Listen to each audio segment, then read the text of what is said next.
Naomi భర్త చనిపోయాడు. ఏదో బలహీనత వచ్చింది, సడన్గా చనిపోయాడు. కొడుకులిద్దరికీ పెళ్ళిళ్ళు చేసింది, మహులోను కిల్యోను, వాళ్ళిద్దరి పేర్లు. వాళ్ళకి పెళ్ళిళ్ళు అయినాయి. అదేం విచిత్రమో, కొద్ది రోజులకొకడు ఇద్దరు కొడుకులు చచ్చిపోయారు. భర్త పోయాడు, పిల్లలు పోయారు. భర్త పోయినప్పుడన్నా ఆలోచన చేసుకొని పిల్లల్ని తీసుకొని రిటర్న్ అవ్వాలిగా, సరి చేసుకోవాలిగా, మారు మనసు పొందాలిగా. అవలా ఇక పిల్లలు కూడా పోయారు. ఇద్దరు కోడళ్లను అత్త మిగిలారు. అత్త నయోమి, ఒక కోడలు ఓర్ప, ఒక కోడలు రూతు. చివరికి ఆలోచించుకుంది నయోమి, దేవుడు నన్ను వదల్లా, అక్కడుంటే చస్తామని ఇక్కడికి వచ్చి బతుకుదామంటే ఏ చావు వచ్చిద్దని భయపడ్డాం, అదే చావు ఇక్కడ వచ్చింది. అక్కడ వచ్చింది అనుకున్న చావు ఎక్కడొచ్చింది? మోయాబు దేశంలో వచ్చింది. వచ్చేటప్పుడు సమృద్ధి గలదానిగా వచ్చాను, భర్తతో పిల్లలతో కుటుంబంగా వచ్చాను. ఇప్పుడు ఒంటరి కత్తెనైపోయాను. ఈ మోయాబు దేశంలో ఆడపిల్లల్ని చేసుకున్నాను. ఇంకా నేను ఎందుకు ఇక్కడ ఉండాలి? బతుకుదామని వచ్చి అన్నీ కోల్పోయాను. ఇప్పుడు నేను ఇక మారు మనసు పొందుతున్నాను. నా ప్రజల దగ్గరికే వెళ్తాను, నా దేవుడి దగ్గరికే వెళ్తాను, నా పితరులున్న స్థలానికే వెళ్తాను. బతికితే బతుకుతాను, చస్తే చేస్తాను అక్కడే అని నిర్ణయానికి వచ్చి మారు మనసు పొందింది. ఆ మారు మనసు పొంది కోడళ్ళ దగ్గరికి పిలిచి కోడళ్ళతో మాట్లాడుతుంది. అమ్మ ఓర్ప, నేను ఒక సలహా చెప్తా, చెయ్యి. నాకా కొడుకు లేడు, నేనా ఇంకో జీవితాన్ని నీకు ఇవ్వలేను. నా మాటిని మీ పుట్టింటికి వెళ్ళిపో. మీ అమ్మ మీ నాన్న నిన్ను చేర్చుకొని నీకేదో తగ్గ సంబంధాన్ని చూసి పెళ్లి చేసి నిన్ను ఒక ఇంటి దాన్ని చేస్తారు. నా బతుకేటు మోడైపోయింది, నీ బతుకెందుకు అట్ట కావాలమ్మా? నా మాటిని, నేను చెప్పినట్టు ఎల్లు తల్లి అంది. వెంటనే ఓర్ప సంతోషించి, నువ్వు అత్తవి కాదమ్మా, నువ్వు అమ్మవి అని ఒక డైలాగ్ వేసి వెళ్ళిపోయింది. ఒక ముద్దు పెట్టి వెళ్ళిపోయింది. ఎందుకంటే ఆ డైలాగ్ కోసం ఎదురు చూస్తుందామా. పాపం ఏమందే ఆమె పోయింది. తర్వాత రూతుని పిలిచింది. మా రూతు రారా తల్లి. రూతు దగ్గరకు వచ్చింది. రూతు, నేను ఒక సలహా చెప్తా, చేస్తావా? చెప్పత్తమ్మా. ఏంటి?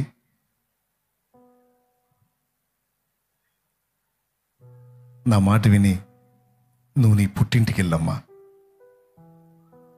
నేను చేసుకున్నది నేనే అనుభవించాలి, నేను చేసుకున్నది నేనే అనుభవించాలి.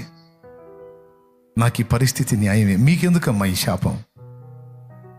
అదిగో నీ సోదరి ఓర్పజుడు వెళ్ళిపోయింది, నువ్వు కూడా వెళ్ళిపోమ్మా. నీ పుట్టింటికి పోతే నీకు తగ్గ సంబంధాన్ని చూసి పెళ్లి చేసి నిన్ను ఒక ఇంటి దాన్ని చేస్తారు. నాలాగా మోడుగా నీ బతుకు మారిపోకూడదు, నీ బతుకు పచ్చగా ఉండాలమ్మా. నువ్వు ఆశీర్వదించబడాలి. నా మాట వినమ్మా, వెళ్ళిపో అని చెప్పేసింది ఓపెన్గా. నయోమి ఎప్పుడైతే దేవుని దగ్గరికి వెళ్ళాలి, దేవుని వైపు తిరగాలి, దేవుడున్న ప్రదేశానికి నేను వెళ్ళాలని తన మనసుని స్థిరపరుచుకుందో, దేవుడు మళ్ళా నయోమి జీవితంలో జోక్యం చేసుకోవటం మొదలుపెట్టాడు. రూతుకి నయోమి మీద దయ పుట్టేటట్టు చేశాడు. రూత్ ఏమందో తెలుసా? అత్తమ్మా, ఏం మాట్లాడుతున్నావు నువ్వు? వచ్చినప్పుడు సంతు గలదానివిగా భర్తను కలిగి నువ్వు వచ్చావు, పిల్లల్ని కలిగి నువ్వు వచ్చావు. ఇక్కడికి వచ్చి మొత్తాన్ని కోల్పోయావు. ఆమె కూడా వెళ్ళిపోయింది, నేను కూడా వెళ్ళిపోతే ఒంటరి కత్తెగా నీ జీవితం ఎక్కడ రాలిపోతావో తెలియదు. నాకు నువ్వు, నీ కుమారుడు ఉన్నంత వరకు నాకు నువ్వు అత్తవి. ఆయన ఎప్పుడైతే నిద్రించాడో అప్పటి నుంచి నీవు నాకు అమ్మవు అనుకుంటున్నాను. నేను, నువ్వు నాకు మా అమ్మవు అనుకుంటున్నాను, మా అమ్మవు అనుకుంటున్నాను, నేను నా తల్లివి అనుకుంటున్నాను. మరణమే తప్ప మనల్ని ఇంకొకటి ఏది కూడా వేరు చేయడానికి వీల్లేదు. నువ్వు వెళ్తానన్నావుగా, నేను వస్తాను నీతో పాటు. నువ్వు ఉన్న చోట నేనుంటా, నువ్వు మృతి పొందే చోట నేను మృతి పొందుతా. నీ జనులే నా జనులు, నీ దేశమే నా దేశము, నీ దేవుడే నా దేవుడు, నీ దేవుడే నా దేవుడు, నీ దేవుడే నా దేవుడు, నీ దేవుడే నా దేవుడు. నన్ను వెళ్ళు అని మాత్రం అనొద్దమ్మా. ఈ దశలో నిన్ను వదిలిపెడితే నాకన్నా దుర్మార్గురాలు ఇంకొకటి ఉంటుంది అని అతని పట్టుకొని అలా ఏడ్చేసింది. బాధపడకు ఋతు, ఈ మాటలు స్థిరమని నయోమి తలపోసి తనతో వెళ్ళడానికి రూతుకి మనసు స్థిరమైందని ఎరిగి అత్త కోడళ్ళు బయలుదేరారు.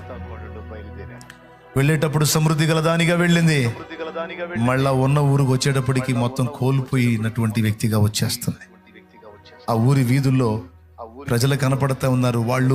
వీళ్ళు వెళ్ళేటప్పుడు వాళ్ళు కరువులో ఉన్నారు, కానీ వీళ్ళు తిరిగి వచ్చినప్పుడు వారు సమృద్ధితో ఉన్నారు. పొలాలన్నీ పచ్చగా ఉన్నాయి, మంచి పంటలతో ఉన్నాయి, సమృద్ధి పంటలతో ఉన్నాయి. అవి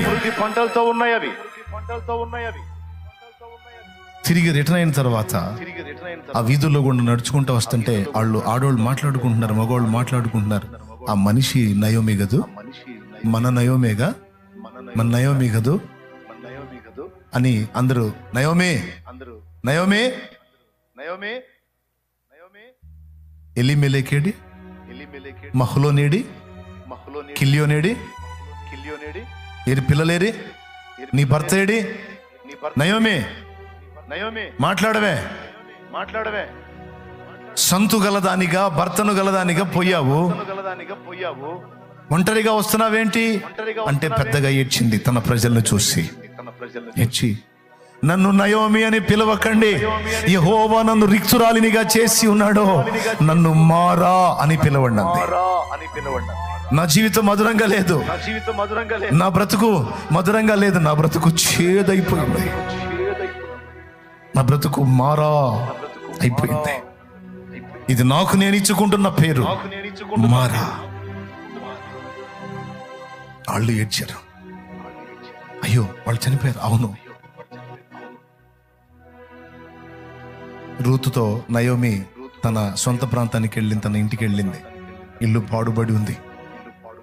అలాగే వెళ్ళిపోయి అతను ధైర్యపరిచి రూతు చకచక ఇంటిని శుభ్రం చేయటం మొదలుపెట్టింది. జ్ఞానవంతురాలు ఇల్లును కట్టుకుంటుంది, బుద్ధిహీనురాలు ఇల్లు పెరిగి వేసుకుంటుంది. అలాగే వెళ్ళిపోయి ఇంటిని శుభ్రపరిచి అత్తకు ధైర్యం చెప్తా అంటుంది, నువ్వు ఇక్కడ ఉండు, పొలానికి నేను వెళ్తా, నేను కష్టపడతా, గింజలు తెస్తా, వండుకుందాం, నిన్ను నేను చూసుకుంటాను అత్తమ్మా, నువ్వు దిగులు పడవాక అత్తమ్మా, పదే పదే అవి తలుచుకొని కృంగిపోవాక అత్తమ్మా, నువ్వు మారావి కాదు, జీవం గల దేవుడు మన బ్రతుకుని మధురంగా మారుస్తాడు. మీకు తెలుసా, తన కొడుకులు బ్రతికుండి, తన భర్త బ్రతికుండి, వాళ్ళు ఇక్కడే ఉండి ఈ ప్రదేశంలోనే ఉండి వాళ్ళు జీవించినట్లయితే ఆ పరిస్థితి ఎలా ఉండేదో మనకు తెలియదు. వాళ్ళ చరిత్ర బైబిల్లోకి రాకపోతుండే. కానీ ఈరోజు నయోమి జీవితం ఒక మలుపు తిప్పాడు దేవుడు. ఈ రూతు వల్ల ఈ నయోమి చరిత్ర బైబిల్ గ్రంథంలోకి వచ్చింది. రూతు వల్ల. ఎందుకంటే రూతు నీతిమంతురాలు. రూతు దేవుని దృష్టికి ఆమోదం పొందింది. అన్యురాలే గాని దేవుడి చేత ఆమోదం పొందింది. దేవుడు ఎంత ధన్యత ఇచ్చాడు ఆమె కంటే, యేసుక్రీస్తు వంశావళిలో ఆమె పేరు వచ్చేటట్టు చేశాడు. దావీదుకు తాతం ఎవరో తెలుసా? మీరు దావీదు కుమారుడా అంటారే, ఆ దావీదు తాతం ఎవరో తెలుసా? రూతమ్మే. దేవునికి స్తోత్రం కలుగును గాక. రూతు బోయజునందు ఎవరిని కన్నది? ఎవరినొకరిని కందా? అరే మత్తయి సువార్త 1వ అధ్యాయం తీయండి. బోయజు రూతునందు ఓబేదును కనెను, ఓబేదు యెషయిని కనెను, యెషయి రాజైన దావీదును కనెను. ఇంకా పెద్ద లాంగ్ ఏం లేదు. రూతుకి బోయజు ద్వారా ఓబేదు పుడితే ఓబేదు యెషయిని కన్నాడు. ఓబేదు ఎవరో తెలుసా? యెషయి తండ్రి. యెషయి ఎవరో తెలుసా? దావీదు తండ్రి. ఓబేదు దావీదు తాత. రూతమ్మ ఎవరో తెలుసా? దావీదు తాతకు అమ్మ, తాతమ్మ. ఈ దావీదు ఎవరో తెలుసా? దేవుని చిత్తానుసారమైన మనస్సు గలవాడుగా యేసు ప్రభువు కూడా దావీదు కుమారుణ్ణి అనిపించుకున్నాను అన్నంత ధన్యత పొందిన దావీదు, రాజైన దావీదు. కీర్తనాకారుడైన దావీదు, దీర్ఘదర్శి అయిన దావీదు, ప్రవక్త అయిన దావీదు. బా, మలుపు తిరిగిందా లేదా?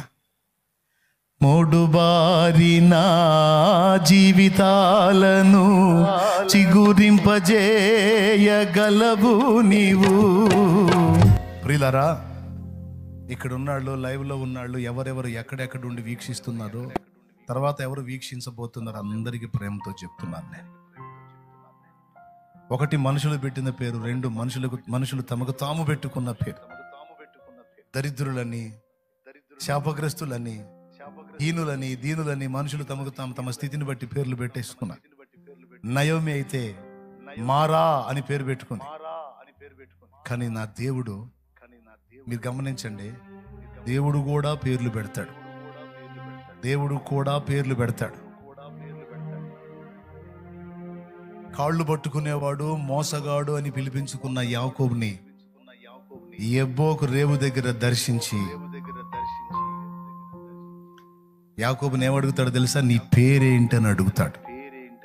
ఒక పట్టాను చెప్పడం, నన్ను ఆశీర్వదిస్తే నిన్ను వదిలిపెడతానని పెనుగులాడతాడు. చివరికి లాభం లేదని తొడగూడు మీద కొట్టి, గూడు వసలు కొట్టి యాకోబుని బలహీనుండి చేసినాక కాళ్ళు పట్టుకొని ఏడుస్తాడు.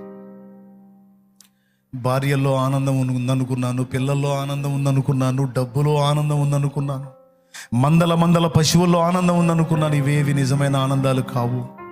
నిజమైన ఆనందం నీలో ఉంది, నీతో ఉంది గనక నాకు నువ్వు కావాలి. నీ ద్వారా వచ్చే ఆ ఆత్మ సంబంధమైన ఆశీర్వాదం నాకు కావాలి ప్రభువా, నన్ను దాటిపోవద్దని కాళ్ళు పట్టుకొని ఏడ్చాడు. అప్పుడు అడిగాడు, నీ పేరేంటని. అప్పుడు చెప్పాడు, నేను యాకోబునయ్యా. నా బతుకు కాళ్ళు పట్టుకునే బతుకు, కాళ్ళు పట్టుకునే బతుకు, మోసం చేసిన బతుకు. నిజమే, మీకు తెలుసు. తిరిగి ఏశావు దగ్గరికి వెళ్ళేటప్పుడు కొన్ని మందల పశువుల్ని పంపించి, మా అన్న కోపంగా ఉన్నాడో మంచిగా ఉన్నాడో చూసి కనుక్కోండి. ప్రాణ భయం, కాళ్ళు పట్టుకునే పరిస్థితి, కాళ్ళు పట్టుకునే బతుకున్నది, మోసం చేసుకునే బతుకున్నా. ఇలాంటి జీవితంలో నన్ను వదిలిపెట్టి పోతావా? నన్ను ఆశీర్వదించవా? ఈ అనుభవాల్లోంచి నన్ను బయటికి తీసుకొని రావా? కన్నీళ్లతో యాకోబు దేవుని పాదాలు పట్టుకునేసరికి దేవుడు ఆగిపోయాడు. ఏమన్నాడు తెలుసా? బాధపడవాక, నీ మారు మనసు నేను అంగీకరిస్తున్నా, నీ పశ్చాత్తాపాన్ని నేను అర్థం చేసుకున్నా. ఇదిగో నేను నిన్ను దీవిస్తున్నాను. మనుషులు నీకు 2 పేర్లు పెట్టారు. మడిమ పట్టుకునేవాడు, కాళ్ళు పట్టుకునేవాడు మోసగాడనైతే, ఇప్పుడు నీవు నాతో పెనుగులాడి గెలిచావు గనుక నీకు క్రొత్త పేరు ఇస్తున్నాను. నీ పేరు ఇక నుంచి ఇశ్రాయేలు. ఇక నుంచి నీకు ఒక క్రొత్త జీవితం, ఒక క్రొత్త పేరు, ఇశ్రాయేలు.